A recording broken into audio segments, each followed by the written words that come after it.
Baik, Bapak Ibu, kita akan langsung mendengarkan ya apa strategi-strategi yang akan dilakukan supaya memenangkan Amin. Kepada yang terhormat Pak Al-Khatiri, waktu dan tempat kami silakan. Tepuk tangan dulu Bapak Ibu untuk Pak Al-Khatiri. Silakan Pak.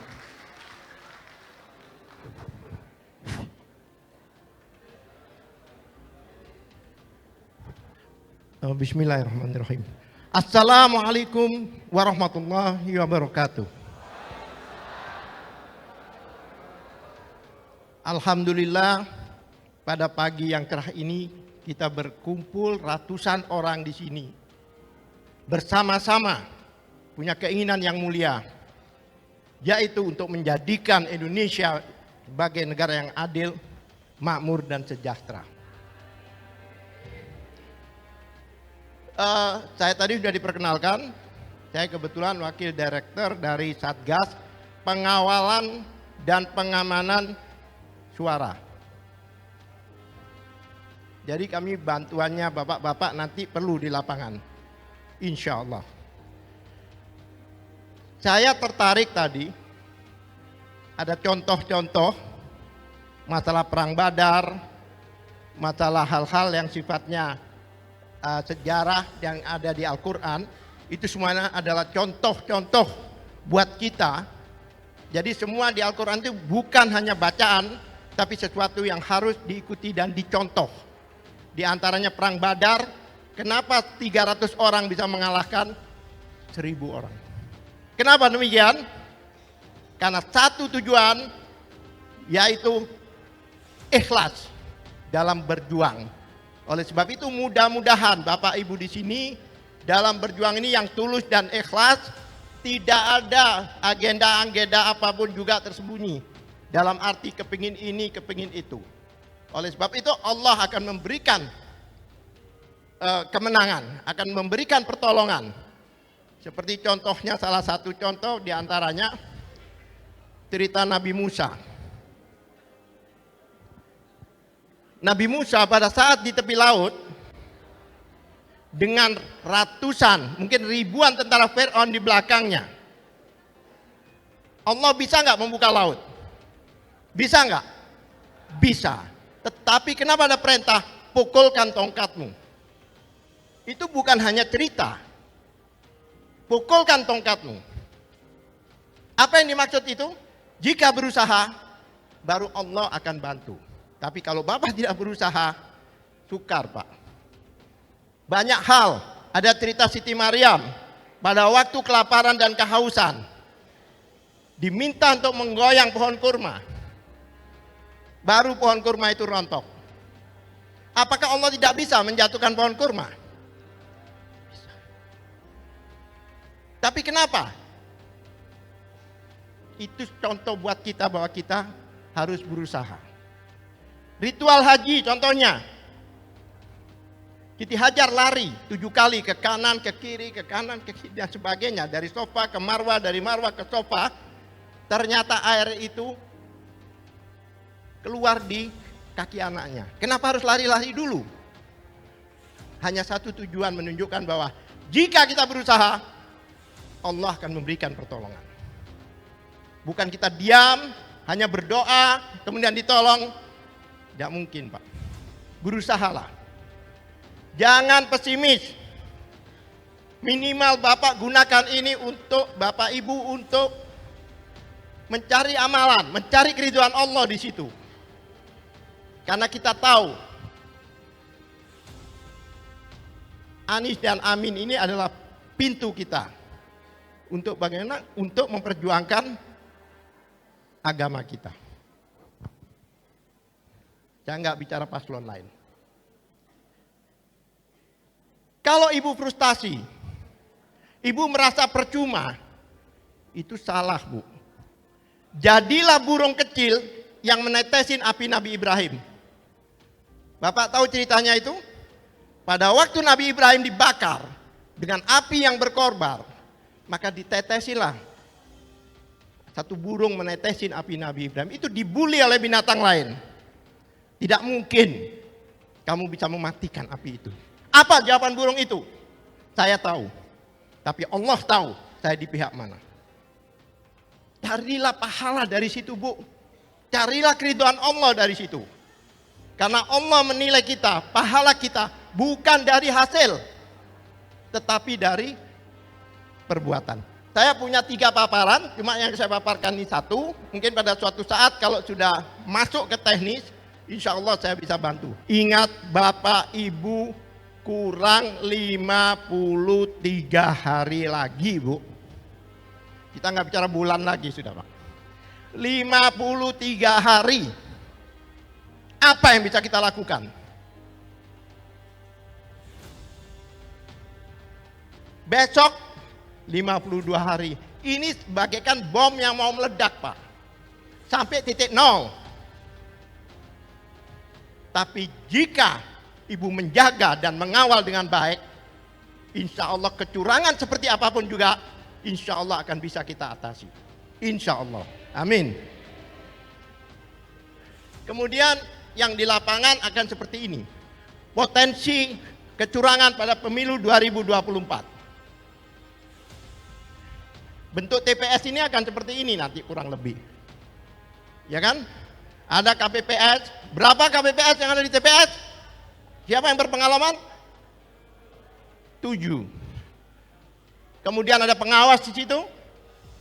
Kemudian ada nanti jika setelah selesai perhitungan khususnya jam 1, jam 2 itu akan dipasang namanya C1 plano.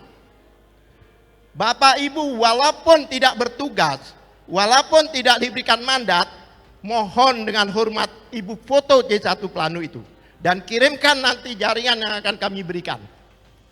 Karena KPU akan mendapatkan informasi yang sama pada hari itu, pada jam itu. Antara jam 1, jam 2 itu. Supaya mereka nggak bisa berbicara, Pak. Nanti di kecamatan kita akan kawal. Bahwa apa yang perhitungan di TPS itu harus sama dengan perhitungan di kecamatan. Harus sama dengan di kabupaten, kota, dan provinsi. Landasan dasarnya apa, Pak? Inputnya adalah rakyat. Pemilu secara konstitusi sebagai perwujudan kedaulatan rakyat terbagi menjadi 2. Yaitu rakyat yang terlibat langsung dalam partai maupun non-partai, sedangkan semua kontestan akan berusaha untuk meraih kemenangan dengan mendapatkan suara rakyat sebanyak-banyaknya dengan berbagai cara. Prosesnya KPU, potensi kecurangan dimulai dari TPS, tolong kawal, kalau perlu banyak satgas di situ, Bu. Karena akan banyak intimidasi di situ. Jaga itu di TPS itu. Kemudian ikutin proses jalannya, transitnya kotak suara ke kecamatan. Ibu bisa bikin, Bapak bisa bikin satu koordinator kelurahan. Kalau terlalu luas, nanti kelurahan ini yang akan melapor ke kecamatan. Kemudian hati-hati. Waspadai.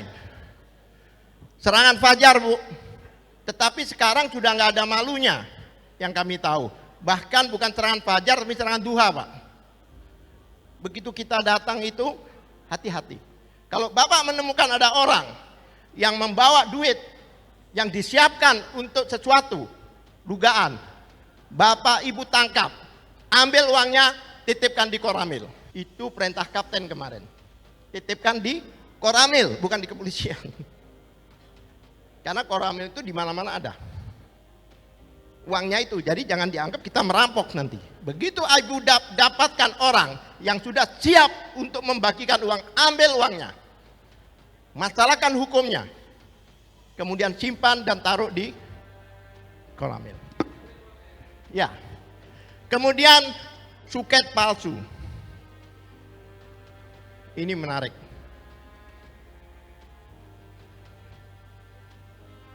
Suket palsu.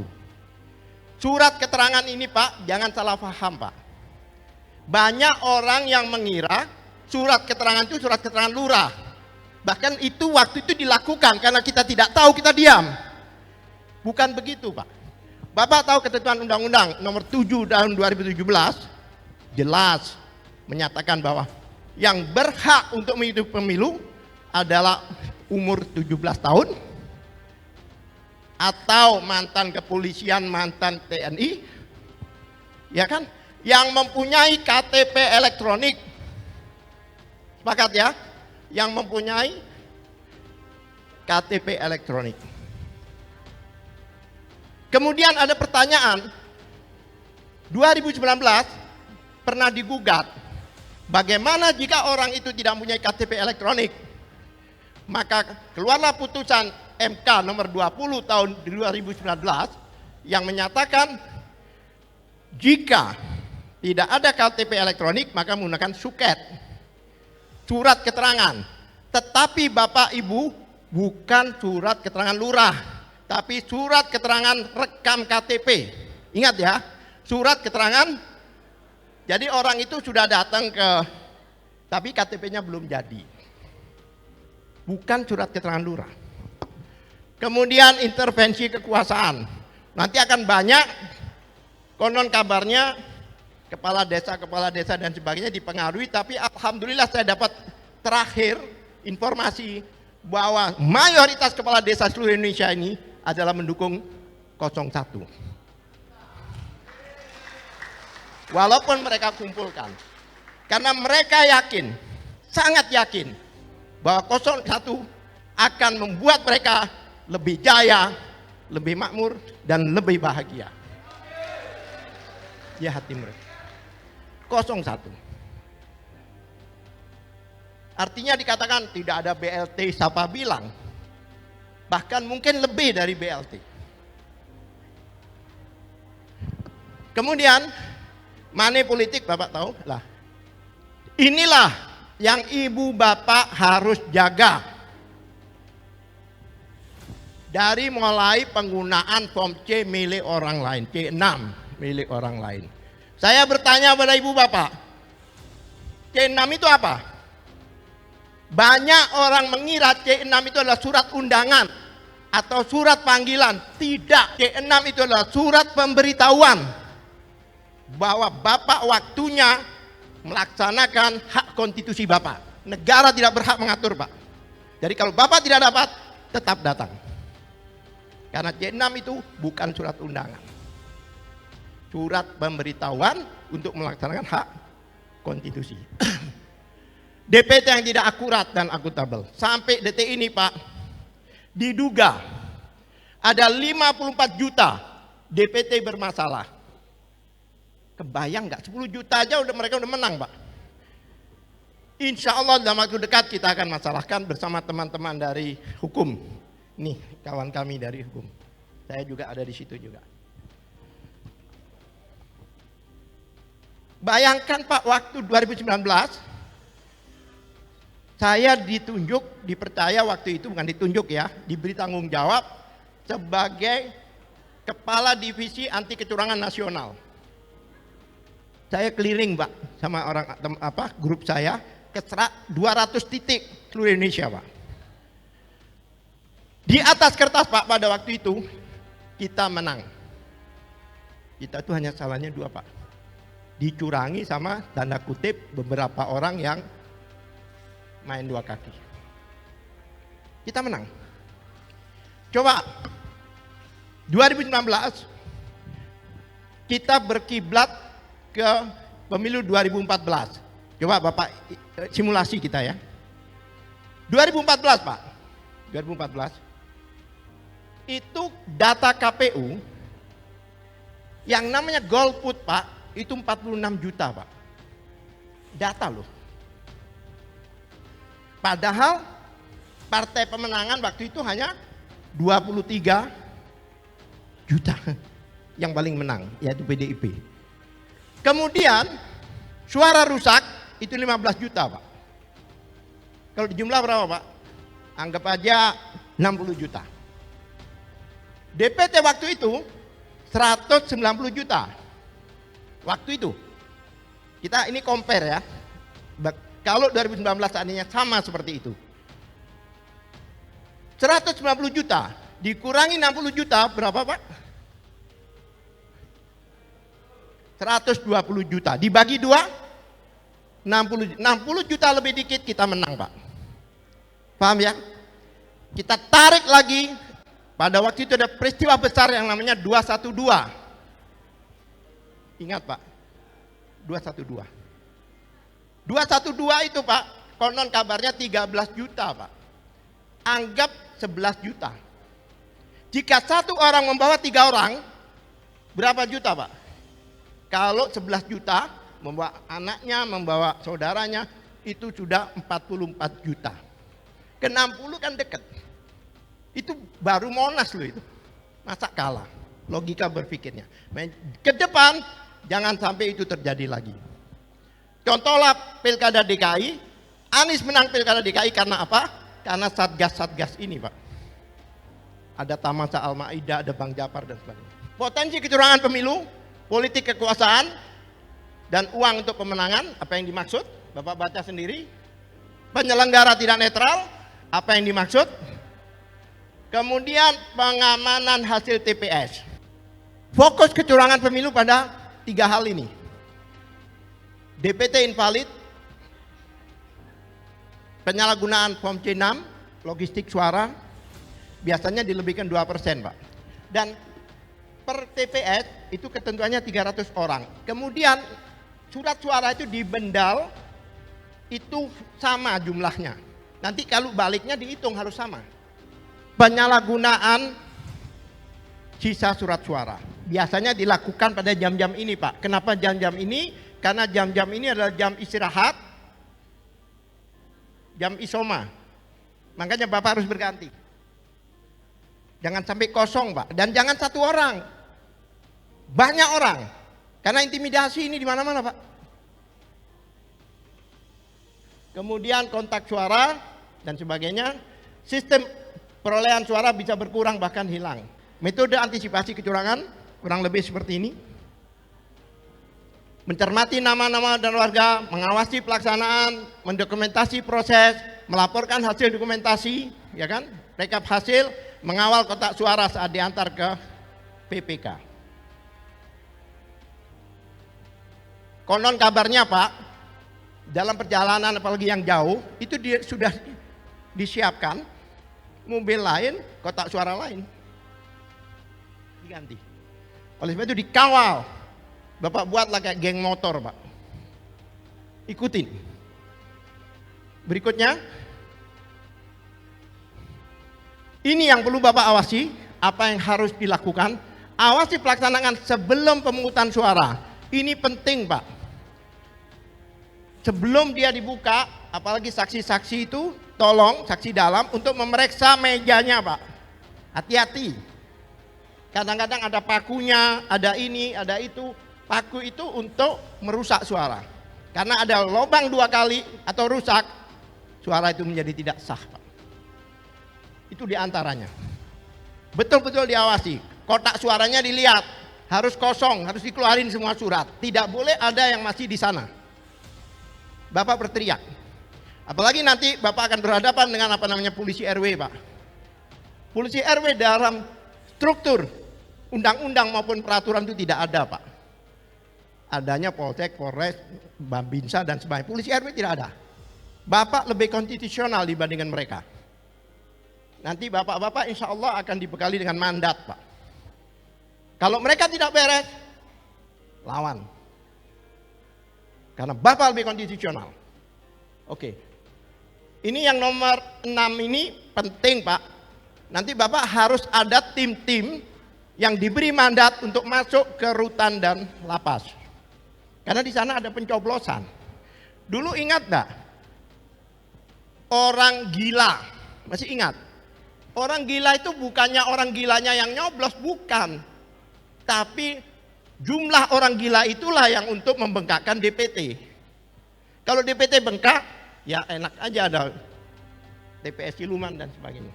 Pemilu yang jujur dan berintegrasi akan menghasilkan pemimpin yang berkualitas dengan cara mengantisipasi kecurangan-kecurangan yang akan bisa terjadi. Membentuk tim pengawasan dan pengawalan hasil perolehan pemungutan dan perhitungan. Inilah tugas-tugas Bapak dan Ibu nanti. Pemilih perempuan, mak-mak, dalam setiap pemilu memiliki tingkat partisipasi yang sangat tinggi. dibandingkan pemilih laki-laki. Makanya ada the power of mak-mak ini. Kemudian pemilih pemula, ada pemilihan yang potensial kan, jumlahnya sekian ini, tokoh masyarakat, ya kan, relawan militan yang resmi berada dalam tim relawan paslon. Inilah, gunakan HP di tangan Bapak Ibu sebagai CCTV, Pak. Di satu tempat banyak orang menyatakan insya Allah. Oleh sebab itu nanti di kecamatan lah yang kita akan verifikasi antara yang bentuk suratnya dengan apa yang terdaftar di dalam IT. Itu tugas kami, Pak.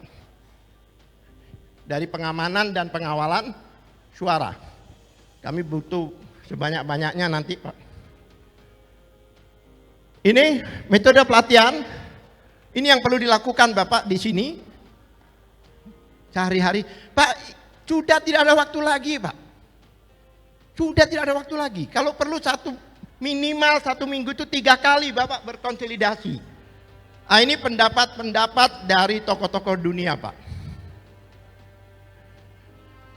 Presiden Turki, si Erdogan menyatakan, jika orang baik tidak terjun ke politik, maka para penjahatlah yang akan mengisinya.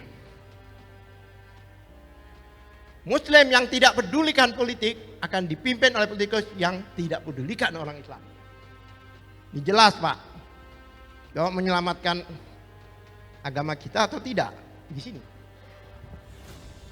Mereka jika tidak mau ikut pemilu cuek, maka jutaan orang fasik, sekuler, liberal, ateis yang akan mengisi dan akan mengatur dan akan membuat polisi-polisi yang kemungkinan tidak berpihak pada rakyat, khususnya pada umat Islam, umat beragama.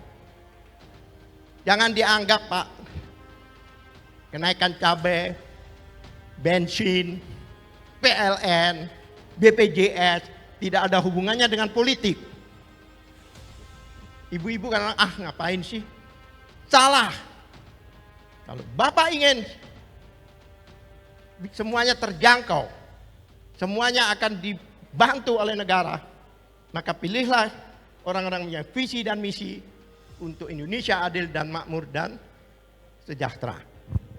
Pembangunan yang dimaksud oleh founding father kita itu adalah pembangunan yang ada di lagu Indonesia Raya, Pak. Bapak sering nyanyi kan? Apa itu? Bangunlah, bangunlah.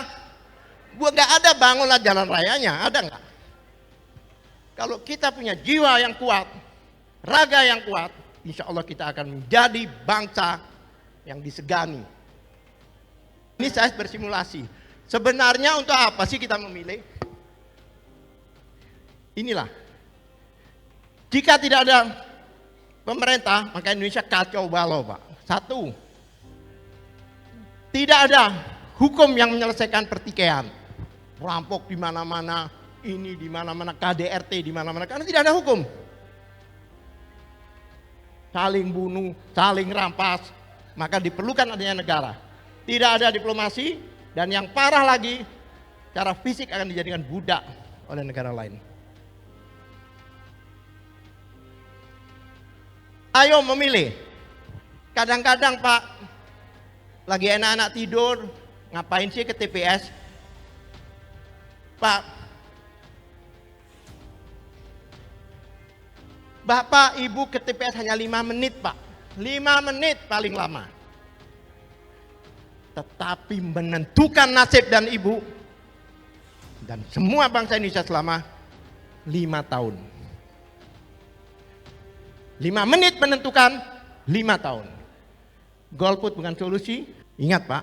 Jadi orang yang datang ke TPS itu, Pak, tidak menentukan. Tetapi orang yang menghitung vote itulah yang menentukan hasil dari pemilu.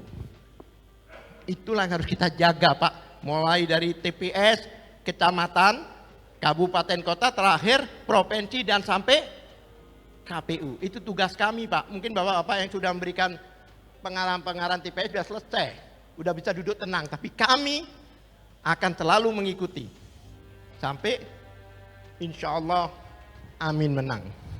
Terima kasih karena waktunya juga singkat. Wabillahi taufiq wal hidayah. Wassalamualaikum warahmatullahi wabarakatuh.